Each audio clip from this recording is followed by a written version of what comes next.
Shalom. Welcome Shalom. to LJ and Simon's Premier League chat. Danny was supposed to be joining me on there tonight, but Simon's saved my skin. Danny's brother-in-law's been in a car accident, so obviously we wish him all the best. And hopefully I'll talk to you tomorrow, Dan, see what's going on. Thanks for stepping in, Simon. No problem. I'll see if I can be a super sub here. Right. Obviously, we'll talk about Spurs as it's mainly a Spurs channel, but due to demand over the last couple of months, people have asked me to talk about the Premier League. So I'm going to try and do it once a week, once every 2 weeks. So basically, we're not going to talk all about the Premier League. We're going to pick a few teams a week, and then people can message me and ask me if they want me to talk about their team. They're the teams we're going to be talking about tonight, Simon. So basically, let's start off saying this Premier League season so far started strongly. The big teams are doing their bit, but the really interesting narrative is how the chasing pack and mid-table teams are positioning themselves. Leaders showing consistency, challengers still sorting out their identity, the rest fighting for every inch. Tottenham Hotspur, this is a golden window. If the club can keep up their form, maintain depth and avoid key slip-ups, a big push may be possible. So that's how I've summarised it so far, Simon. So let's start with them lot down the road, the Woolwich. They've opened up a lead at the top. After 11 games, they sit at 8 wins, 2 draws, 1 loss with a goal difference of plus 15. Their defensive solidness and consistency are standing out at the moment, aren't they? And you've got to say, even though it hurts us to say it, they are looking like this could be their year. Or will they bottle it again? Well, this is the thing. You look at the fans, and the fans already think they've already won it, but they always think they've won it by this stage of the year. Every year it's the same. But it does look different this time. Yeah. I mean, a broken clock's always right twice a day. And you never know. They say they're going to do it enough times. Eventually they're going to do it. But you look at them and they're the most consistent team. Yeah. So, I mean, are we not starting with us? Are we going to start with them? I know. I want to get them out of the way. Fair enough. So, I mean, like when I was looking at us, we're where we are by being the absolute best in the league at home and second from worst in the league. Sorry, best in the league away and second worst in the league home. And we mentioned to kind of cling on to fifth spot with that. Arsenal, on the other end, are second in both. So only City are better than them at home, and only we're better than them away. So you look at it, and they're where they deserve to be at this point. I mean, have they done anything groundbreaking to get there? No, they've defended. They've got more clean sheets than anybody, and if you keep a clean sheet, the worst that can happen is you draw, and they're more than good enough to nick a goal on a set piece, as we've seen all season. And so look, they are where they are, they are where they are on merit. So you've got to say fair play to them that they've managed. And the worrying thing is, like we've been saying it about Liverpool and about City, they're kind of where they are without playing well. But are Arsenal playing well yet? They're solid and they're nicking goals off corners, but they're not good. They're not scoring many from open play. And you look at it, and when they start adding goals from open play, then they're going to be frightening. Yeah, true that. Man City, obviously, right behind them. I was so happy that they beat Liverpool the other day. They got 7 wins, 1 draw, 3 losses, also plus 15. I was watching them the other day, and I know it was 3-0. It could have been a different game, Simon, but I was watching that. Well, I watched the second half mainly, Man City. And good morning. And I was thinking to myself, they're giving away possession a lot more than what the old Pep teams were doing. And I was worried about that because I was thinking if Man City play Arsenal now, who would win? And you'd have to say Arsenal, wouldn't you? I mean, the thing with them... Do you think Man City is going to try and keep there and then Arsenal wobble? The thing with them is they need to find a way to keep Rodri fit because they're a much more solid team with Rodri in it. Now, I'm not saying everything depends on him, but if you look at how solid they are with him versus how they are without him, and then they brought him back, he got injured again, and they're working him back into it again. With Rodri in the team, with Rodri in any team, I mean, they're a much better team. I mean, they're the best team at home so far this season. The only points they've dropped are against us. And then away from home, I mean, they've picked up, 7, 8 points away from home out of 5 games. So not exactly setting the world alight, but no one else is. You look at it, and other than us and Arsenal, no one else is really got. I think Chelsea might be in double figures as well for away points. Other than that, I mean, Man City are right up there. And you kind of look at it, and their form, they've steadied the ship a bit. The last 6 games, I think it's 5 wins and a defeat. So they're much steadier. If you look at that, the previous 6 games, you'd think they've got no chance. But you always know with City and with Pep, once they get the bit between their teeth and get running, they're a hard outfit to stop. But they just haven't looked like being that outfit for at least 18 months. What about if they got an injury to Haaland? Would that derail it? I mean, they do look very dependent on him at the moment. Yeah. You look at him, and Haaland that has actually scored more than most teams in the Premier League at the moment. Mental, isn't he? And you look at that, and without his goals, they're going to have to. It is going to be an uphill struggle, but I think that they've got enough quality in that team to play without him. The problem is that where Arsenal are so tight at the back, City don't have that at the moment. Yeah, they're having to outscore the opponents, whereas Arsenal are shutting opponents down and scoring 1 or 2. Mm-hmm. Yeah, I've got to say, I cannot believe what's happened to Liverpool, Simon. Several summer departures or signings. Isak's joined and hasn't set the finger light, is he? I just don't know what is going on with them. I mean, someone said Liverpool's transitional season had them on the back foot. They have looked vulnerable defending counter-attacks, particularly those filtered down the wings. Their defence, once a rock, is leaking. For example, errors and bad positioning by Konate were flagged, which I think is a bit unfair on him. I actually think that my personal opinion is that Van Dijk might have gone a season too far because there was rumours he was going to go. Or is it a case of they've had too many changes? Did he make too many changes, Slot? The other way around. I think they're one change short. I think if they had Gay in their team, it would probably look a whole lot different. I think one of the things is that they obviously have not been short of a centre back, but I also think like Robertson's past his prime and Trent's gone, and you look at it, and the new lads are trying their best to fill that gap, but it's not the same. You look at how many assists that those 2 boys came up with over the years, and that's not where the assists are coming from now, and so they're having to look elsewhere. And I think that Liverpool are having a similar struggle to us. They're trying to bed in players, and the players are not hitting the ground running. And you look at Wirtz and you look at Simmons. Simmons seem to be similar, don't they, at the minute?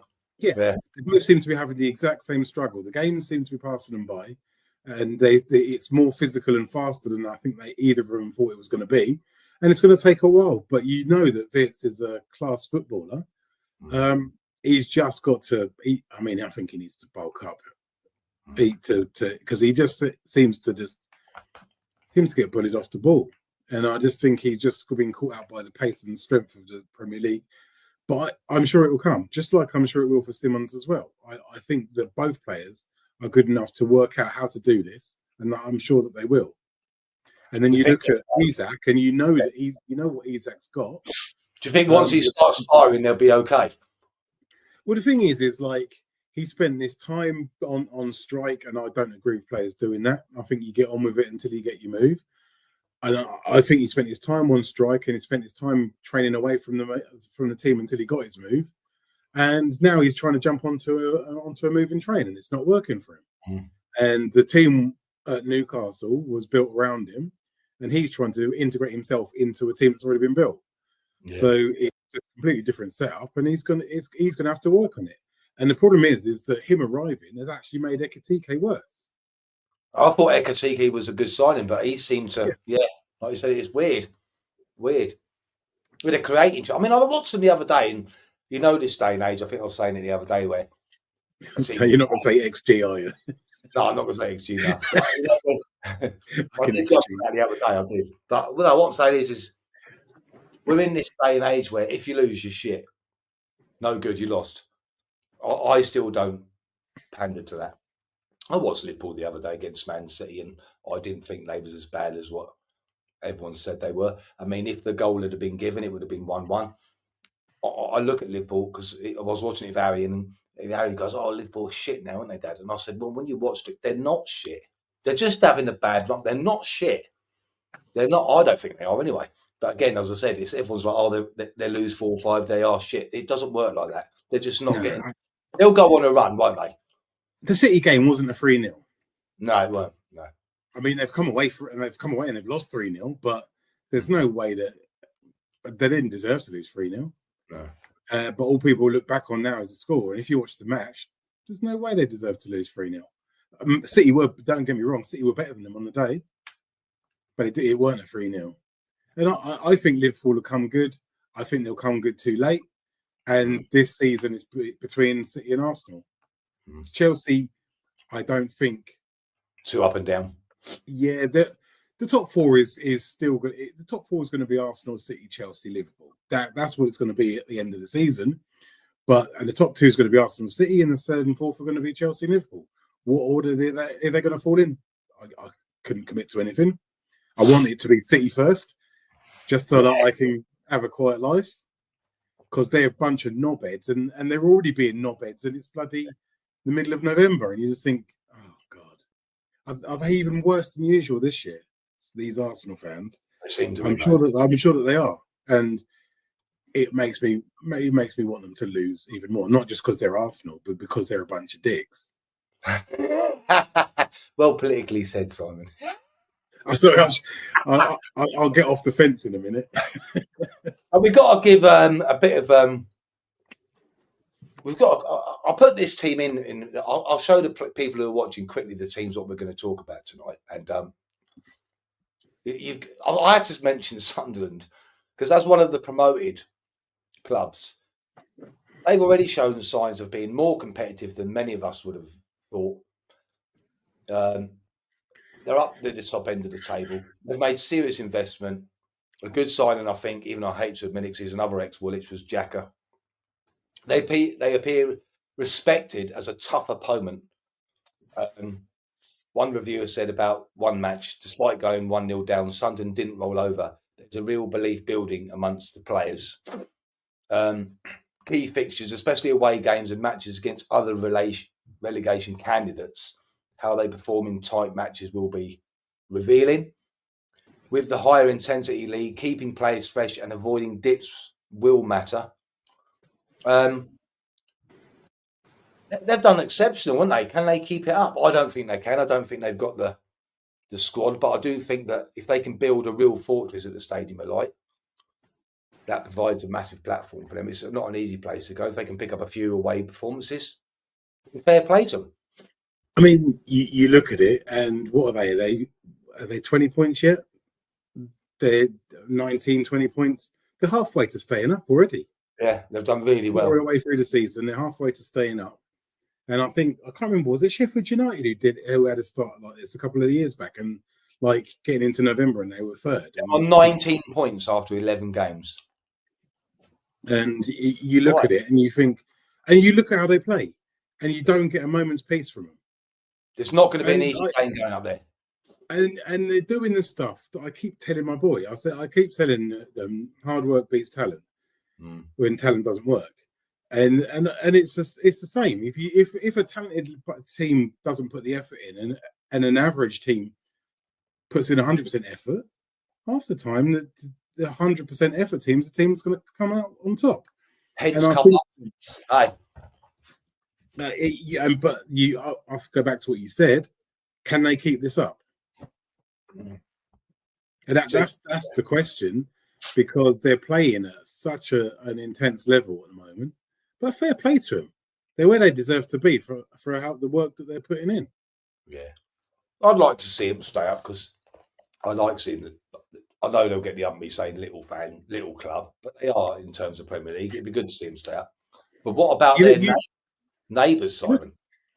Well, I was going to say, you look at Sunderland and the work that they're putting in, and I think, and then you look at our players, and you kind of think, why can you not put that level of effort into this, especially at home? Because it's like we're in a spiral at home, because like the play's crap, then the crowd get on them. Yeah, the crowd get on them. They play crap. They play crap. The crowd, and it's just like which is the problem? Is it the crowd? Is it the team? And is it both that they're just spiraling? We'll move on to some neighbours, Simon. The two? Yeah, I mean, they're inconsistent. I mean, home performances, a few all right, too many away defeats, 3 wins, 2 draws, 6 losses, I think it is. They're struggling to build momentum. They do look a shadow of the team that won their first trophy in years. Obviously, Isaac left. Wissa and Ramsey still adapting to Hal's style. The spine of the team looks a bit disjointed. Bruno Guimaraes can't control games the same way without strong people next to him. Last season, one of their biggest strengths was the defence is now leaking soft goals. That sounds familiar. They've had injuries to key defenders, and they like Botman and Byrne now and again. Trippier seems to be at the tail end. And I do like Eddie Howe.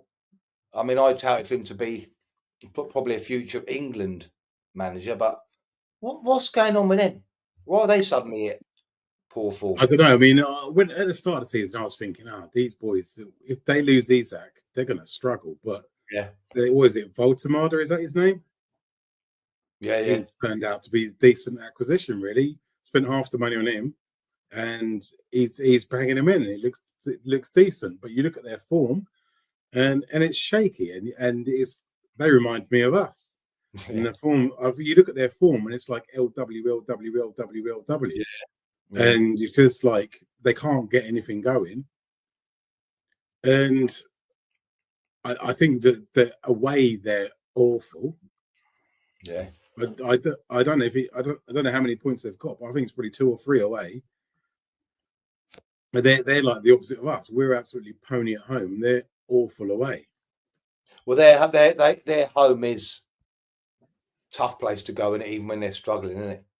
Yeah, but even that, I don't think it's as tough as it has been this season. And I think the difference there, though, is I think that even when they're not performing, their fans still get behind them.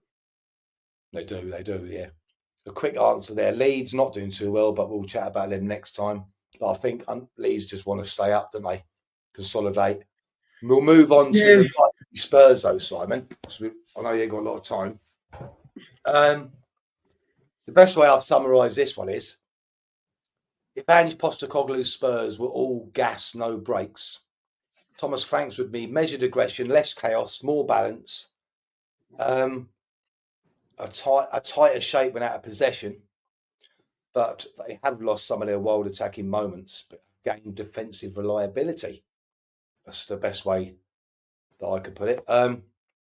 Several analysis highlight that Spurs midfield under Thomas Frank has struggled to progress the ball. Palhinha and Bentancur pairing too similar, both strong in defending but poor in forward possession. Fair comment, to be fair.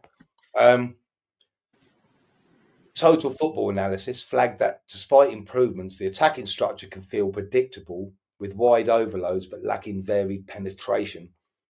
Although the defensive metrics under Thomas Frank have improved, some attacks lack the fluidity and sharpness to consistently beat stronger opponents. Thomas Frank's system often trades off flair for control.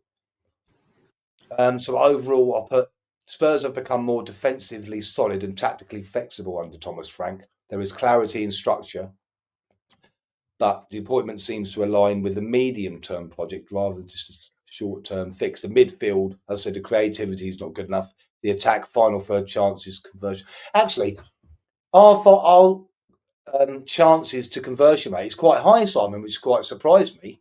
But there'll come a time. Yeah, but there'll come a time, won't there, where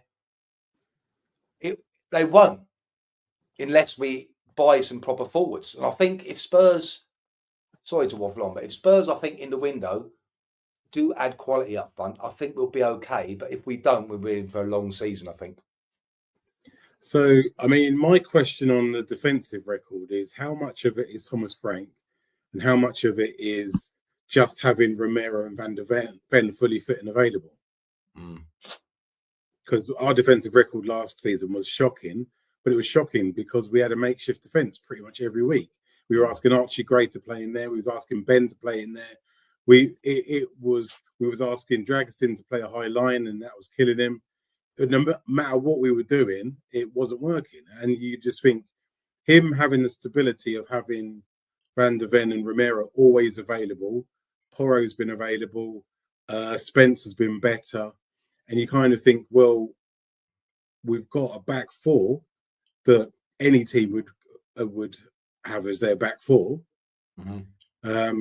Goalkeeper, I mean, he has highs and lows. Yeah. When he's high, he's unreal. As a shot stopper, he's absolutely unreal. But then he has games where he's the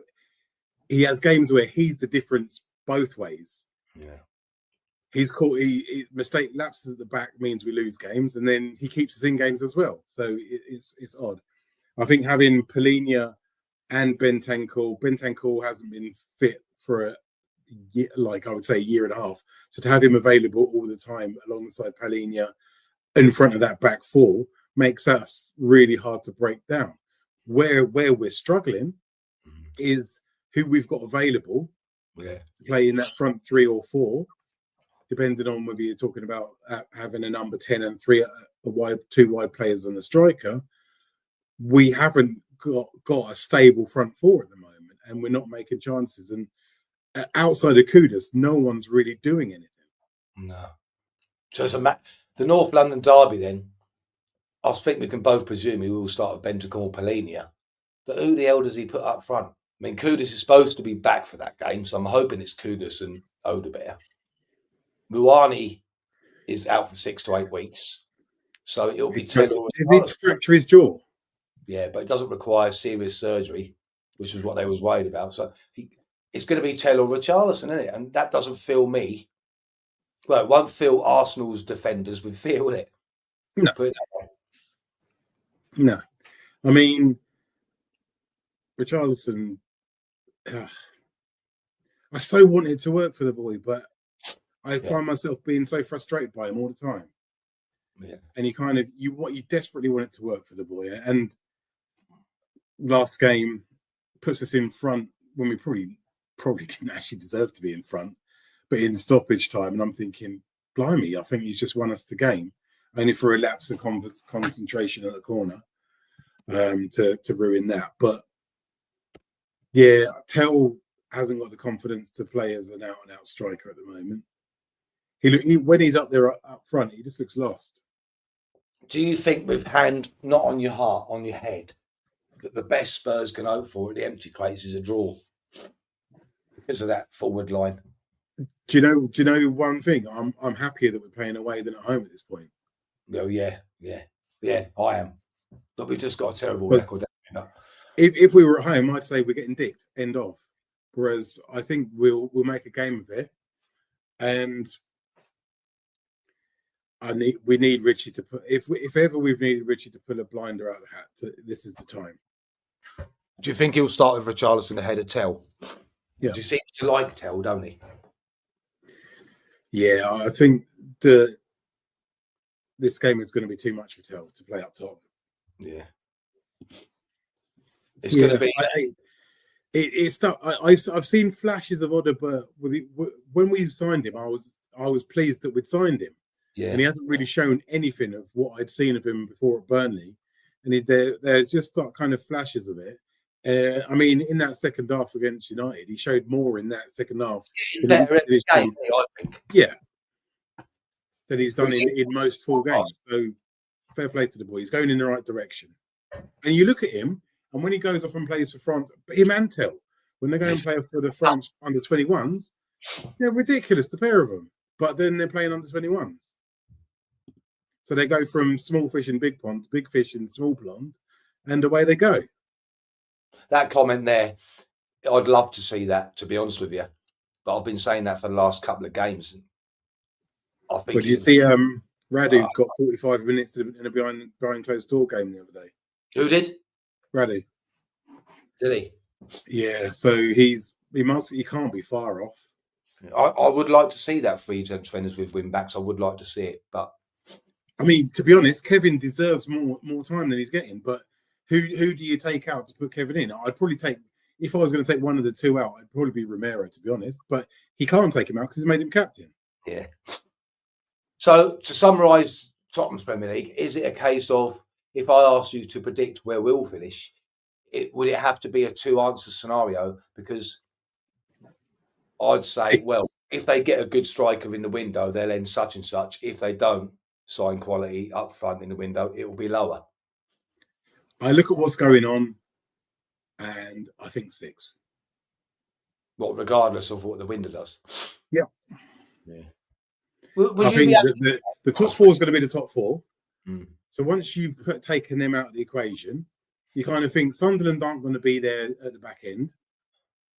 Villa are on the same amount of points of us, and they're not playing very well. United are on the same amount of points as us. They're not playing very well. Liverpool will turn it around, I'm sure. Bournemouth, I don't think, will keep it going, and they'll be just behind us at the end, I think. So when I look at it, I'm kind of thinking it's probably between us, United, and Villa for 5th. But I think that I'm going to wimp out and go, we'll end up 6th. Would you be happy with that in Frank's first season? No. Like, before the season started, I was quite excited. And I mean, the thing is all we need to do is sort out our home form. Because I mean, what are we doing at home at the moment? It's unreal. Our home form stinks to high heaven. We've got 5 points from 6 games. It's been like that for a year now, hasn't it? Is that, again though, I'm trying to be like on the fence here, is that because we feel we can't attack teams because we haven't got anything up front? I mean, we play fine at home in the Champions League. I know the game's played at a different pace. Yeah. We haven't been beaten at home in the Champions League in, I couldn't even tell you how long. Yeah. My personal opinion is if they sign, which I don't think they will, 2 cracking, proven forward players, they could challenge. But I really worry, and I am worried about the North London derby. I think we need one. I think we need one. I think if Ivan Toney, I didn't say one because I know he'll get injured. Well, this is the thing. What we need Callum Mawani to get fit and get a run of games, or Solanke to get fit and get a run of games. Or if I'm looking at the market and players that I think we could get, I would probably be Ivan Toney or Victor Osimhen, probably. Let me ask you this before we go, Si, then about Spurs. If Mawani comes back in 6 to 8 weeks, let's just say he comes back in January,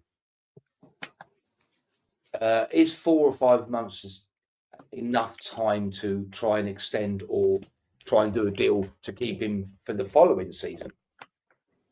I mean, what we've seen so far, I genuinely don't know enough about him and don't know if I even want him for another season. I think he's actually been okay. That's not what we need, though, is it? Okay is no good. Charleston and Tell, but that ain't saying much, is it, to be fair? I mean, the problem is we've been spoilt for years having Kane up there. Yeah, we've had brilliant forwards over the years: Defoe, Keane, Berbatov. Kane. I mean, the list for Kane to be second all-time Premier League scorer without even a sniff of a trophy, a team that's that bad They've not even been close to a trophy in all that time. To be second all-time scorer in the Premier League, I do not know why there's so much hate on him. And if ever you look on social media and then you see a post on Harry Kane, and you think, I am not looking in the comment section because it's going to be a bunch of knobheads talking shit about how average he is. He scores too many penalties, which he doesn't. Although, if you're a striker of his caliber, you will take the penalties. That he's got no trophies, which he now has. Oh, but the trophy was played in a Farmers League or whatever. It's absolute dog shit. That is absolute. It's probably the third or fourth best league in Europe, which probably makes it the third or fourth best league in the world. Are we going to disagree then? Again, because we always disagree. If you had a choice then between winning the Bundesliga with Bayern Munich or winning the Europa League with Tottenham, which one would he pick?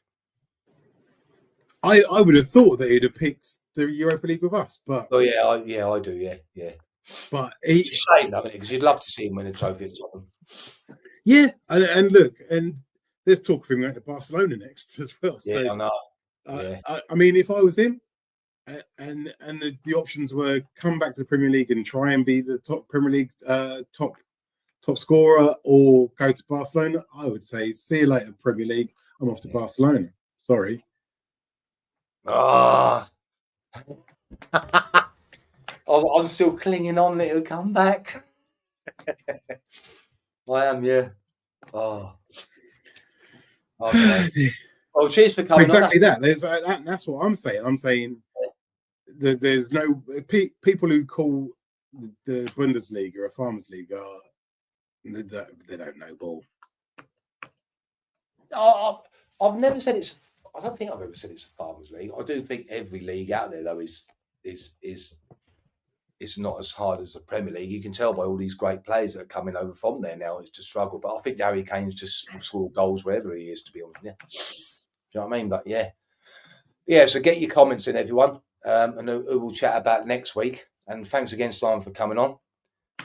And let's hope you're wrong about Spurs' top 4 chances, because I'm still a bit unsure about Chelsea. I wouldn't like to put my hard-earned pound on Chelsea finishing top 4. They're a strange bunch, Chelsea are. Who would so we know who 3 of the 4 are most likely to be if Liverpool pull their finger out. Yeah, I'd always say Woolwich, City, and Liverpool, and then I just think last, say, I don't know if it's going to be top 5 this year or top 4. I don't know, but I just think it's so open because I don't think that anyone. That includes the Woolwich and City. I don't think anyone has played outstanding yet, and I think this Premier League's taken a bit longer to get going. You know what I mean? And this is the thing, and there's only been one consistent team. Yeah, I'm just hoping from the Spurs fans' point of view that we can hang around where we are now, and I'm just praying that we do sort the final third out. Do you know what I mean? And you look at it, and look at the players that we're missing at the moment. I mean, fucking Bergvall's on that list as well now. I'll tell you what I would do, Simon, before I forget. I would 2 or 3 days before playing Woolwich, if I was Thomas Frank, I'd go, you know what? I'd call Dane Scarlett in, being a Spurs boy, and I'd say, you're playing Sunday. I'd throw him in. I actually would throw him in. Being a Spurs boy, he would be well excited. And I reckon that he'd put more effort in than the others. I don't think he'll do it. Well, I know he won't do it, but I would do it. And I think that would surprise us. If you're a Spurs boy and he said that to you 2 or 3 days before, after you initially shit yourself with nerves, you're going to be well up for it. What do you think? Yeah, I'm not sure if it's just too much too soon for him to what have we got to lose? Carry the line. One, we haven't got anything to lose with the shit we've got. We could always take him off. And 2, they're not going to know what to expect from him, are they? I mean, the few minutes he's got, you could see that he's eager to make his mark. Yeah, I don't think he's getting a fair crack. Richarlison does, mate. Yeah, he does sulk. But if you're going to sulk, when you get put on for the last 20 minutes, then run about and do something then. It infuriates me. Absolutely infuriates me. And the last straw for me with Richarlison, because I love his shit out of him, but the last straw for me was when he didn't let Scarlett take that penalty. If it had been nil-nil, but I thought you CUNT, you know what I mean? I did. I thought you right arsehole. But I want to see you, Scarlett. I do. Just give him. I mean, he's been so patient, and there is a striker there. There is. I know there is. I'd love it if he started against Scarlett. The worst thing about that situation was the game was done. Exactly. So there's no reason not to take it. Let him have it. Yeah.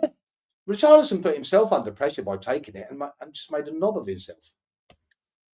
Anyway, Simon. Yeah, we need to sort our home form out desperately. We do.